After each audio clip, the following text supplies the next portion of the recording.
Hello, and welcome to Tech 5, 5 tech stories that I think are important.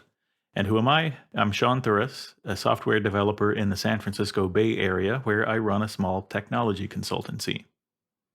If there's a story that you'd like to hear about, please let me know in the comments, and I'll try to get to it later this week. Story number 1. An anonymous hacker leaked the entirety of Twitch's code, their Git repository history going back many years, and also the source code for the whole platform for the mobile clients, the Android and iOS apps, and curiously, a competitor to the Steam store that Amazon Game Studios was working on. And then, of course, the thing that people actually heard about was the earnings from the various streamers on Twitch. This was a big leak, and the way it was posted, they suggested that maybe there would be a second part to it. So far, that hasn't happened. Some of the earnings are impressive, in the millions of dollars, but that's not really a surprise. In case you don't remember or you haven't been there before, Twitch looks like this, and it's where you can go and watch all of these people playing Minecraft at the same time.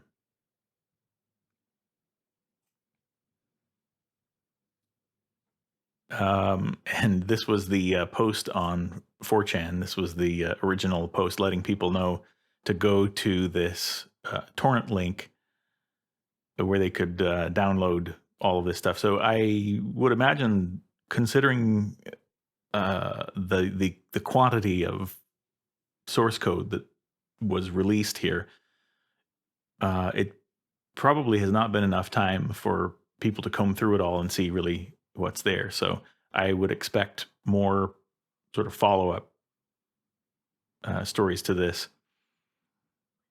And of course, the earnings of the streamers were revealed, the Unity source code for a game called Vape World, and so on. This may have been an incident of hacktivism, as this Washington Post story talks about, because the hackers, in the case of this Twitch source code dump, they suggested that they did it because they disapprove of the Twitch community broadly, the people watching, but especially the management of Twitch and the moderators of the channels. And this article here will give some examples of politically and ethically motivated hacking. However, hacking is a thing that people just like to do, and so they may find justification or excuses for it. Yeah. The quote here: "There's always been a lot of this lulz chaos merchant attitude hiding behind the hacktivism." So that can't be applied universally. I think that is true in many cases, that people find out that they can do something, and so they find a moral justification for it, as we will come back to in our fourth story today.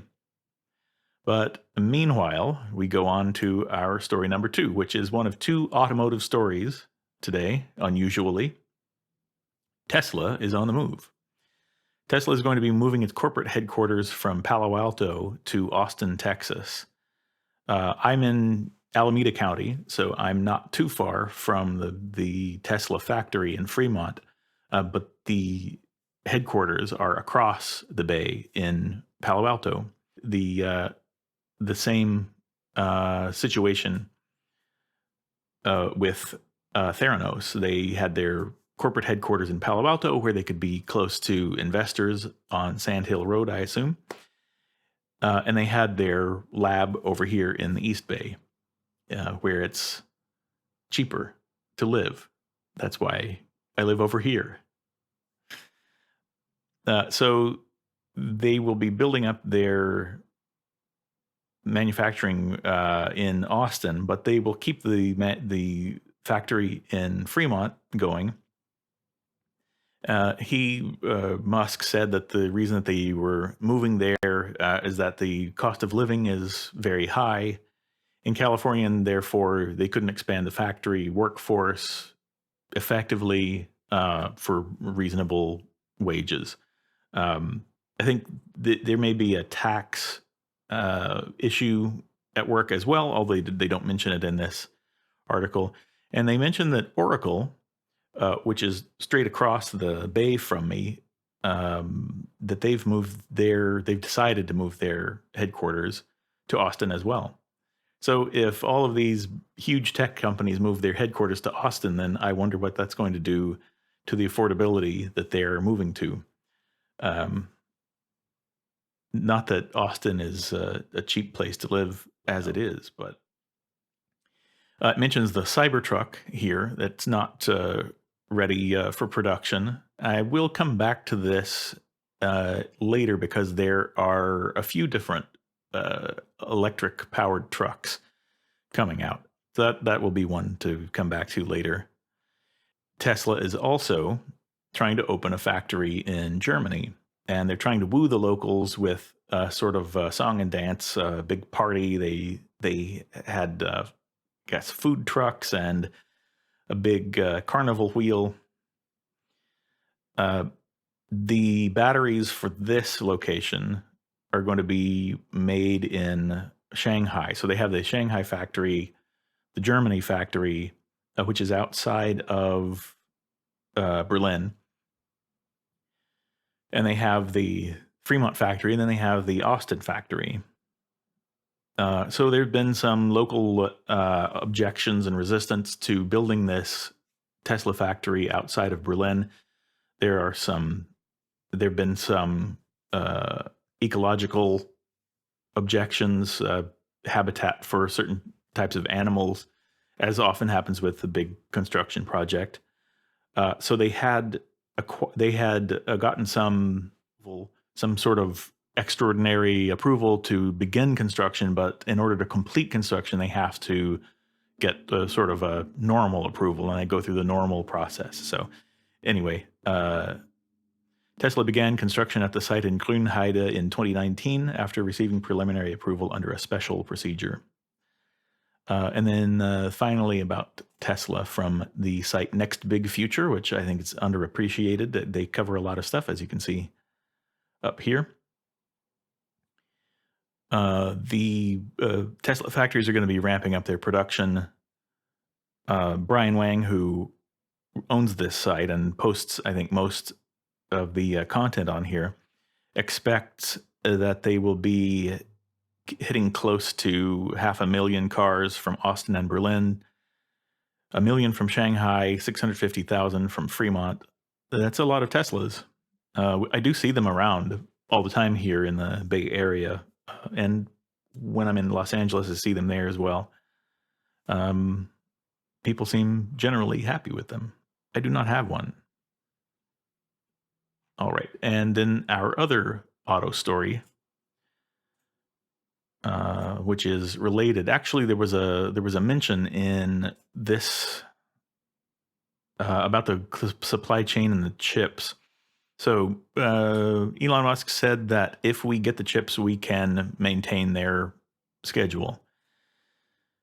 This chip shortage, the semiconductor shortage that's affected a lot of sectors, they say will cost the auto industry $210 billion in revenue.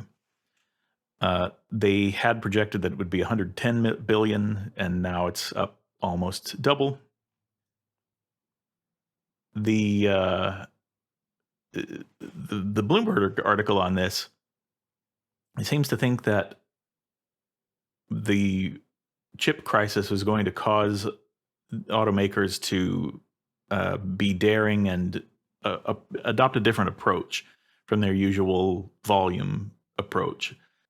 I don't know that I really believe this. It sounds like the car makers having difficulty getting enough chips, then only build as many cars as they have chips for. And so they're thinking out loud, well, we could just do this every year, only we would make sure that we had a market for the cars that we're building. I don't know. I mean, I suppose that it would be less wasteful, and maybe you wouldn't see so many car advertisements, but who knows? Story number 4 is Clearview. Clearview has 10 billion photos of us that they have just grabbed from wherever they could find them. They've scraped the web for photos and applied facial recognition to give police and others an unprecedented ability to peer into our lives. They've now hit 10 billion images. So they've had cease and desist letters from Google, YouTube, Venmo, LinkedIn, and probably others asking them, telling them not to steal any more photos from their websites. So these are photos of you and me if we're foolish enough to have social media presences. Clearview, as we can see on Crunchbase, if you look it up, it's interesting how many companies there are named Clearview. The one that we're looking for is this one right here, the research tool used by law enforcement. And you can see that they've had $39 million in funding, which is not bad. That's enough to, certainly enough to get going. And they have paying customers. So they just grab pictures of everyone. And when they have identifying information to go with it, they put them together and say, all right, these are all pictures of Joe Schmo and Jane Schmo. This is not clearly legal, but we have agencies paying for this product. For example, here are the federal agencies that have used this Clearview AI to identify people from photos, including Customs and Border Protection, U.S. Marshals, BATF, or BATFE, I guess it's called now, ICE, Postal Inspection, DEA, FBI, Secret Service, and the Park Police. So the idea there being that if they have, for example, closed circuit TV, security cameras, or some other source of images of some miscreant doing something they shouldn't be doing, then they can refer to this database and find leads. Who might this be?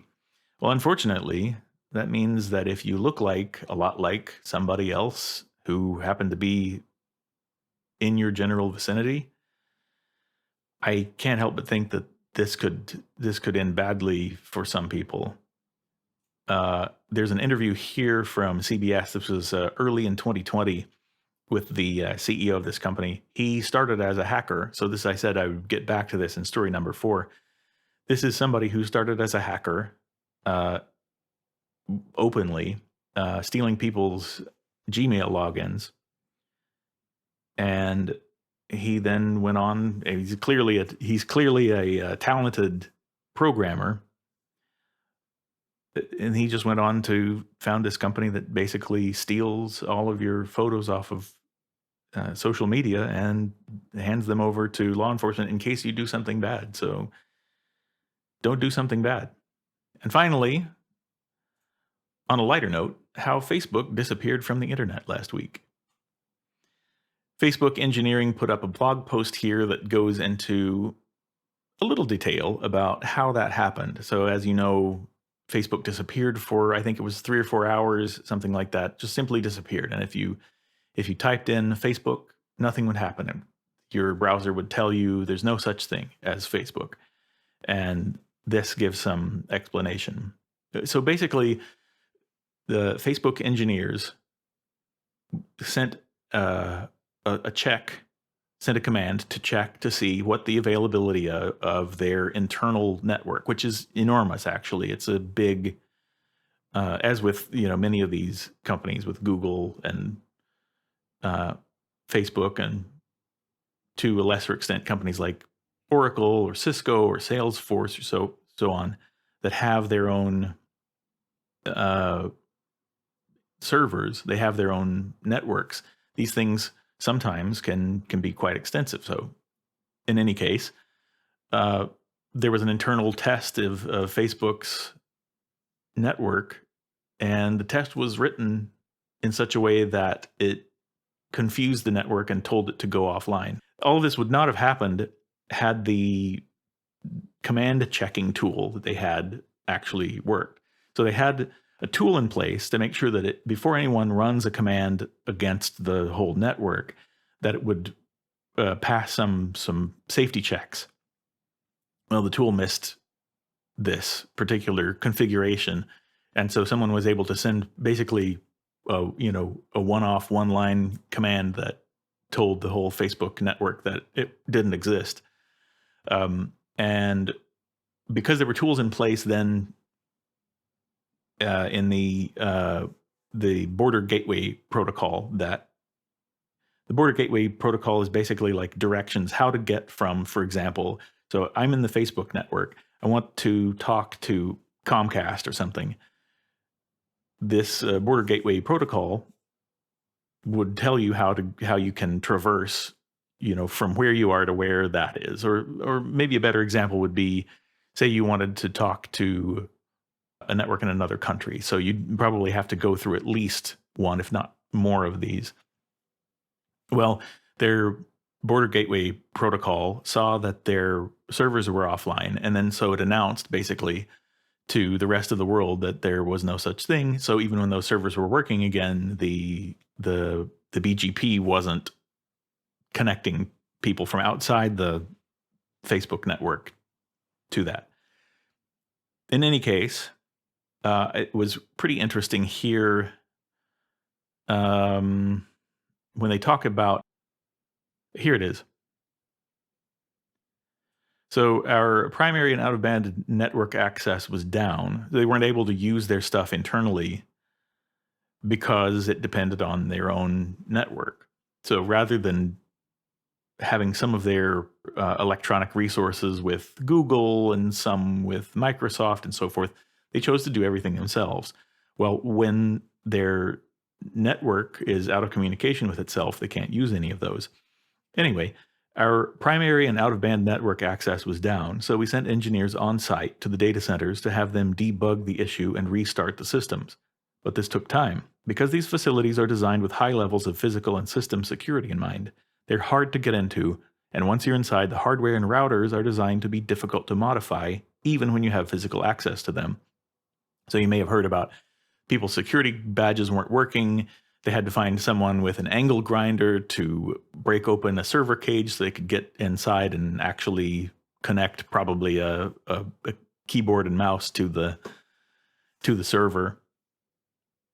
And then there was a post by Cloudflare, which is another big internet company, about the Facebook outage. That's really interesting. It has some charts and stuff in here. They talked about how it affected them. And so Facebook is such a big network, and it's so busy. There's so much traffic that goes to and from Facebook that it actually affected other companies as well. For example, Cloudflare, because they operate a domain name server at 1.1.1.1.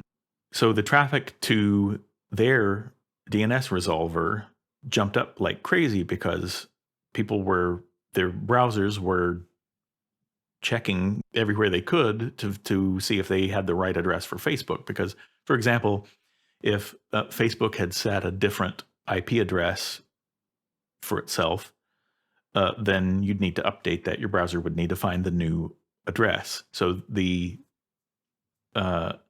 so when you type facebook.com in the browser, that's then sent as a lookup in the sort of phone book that is the DNS. Cloudflare's staff here, they estimate that these are the places where Facebook is the most popular. And it's not just Facebook, of course, because I look at this and I think, well, that's sort of odd. Why is Facebook so popular in Turkey and Congo, Lesotho? Well, actually, it may be that these countries are using WhatsApp a lot because all of Facebook, WhatsApp, and Instagram were knocked out by this because they're all owned by Facebook and they all use the same internal network. Thought that was interesting. Uh, some people did some gaming during the time that Facebook was down. Some people checked the news, especially to find out what was going on. So here's something really interesting. People tend to think of Facebook as a place to visit. We log in, access Facebook, and post. It turns out Facebook likes to visit us too. So Facebook uses web crawlers just like Google and other sites do to see what's on websites, and then they can index that, and they can have handy thumbnail images and so forth. So you can see here that crawling activity from Facebook dropped down to almost nothing. Really interesting. The reason that it did not drop to zero is that some bots are out there impersonating the Facebook. So that's how it goes in the wild and woolly world of the internet. And so we've done it. We've made it to the end. I'm proud to say I'm sure that I'll be cutting some of this out as I did a bit of rambling in there. But in any case, like I said before, if there's a story that you'd particularly like to hear about, please let me know. All of the links that I visited today will be in the pinned comment at the top. And I'll see you next time.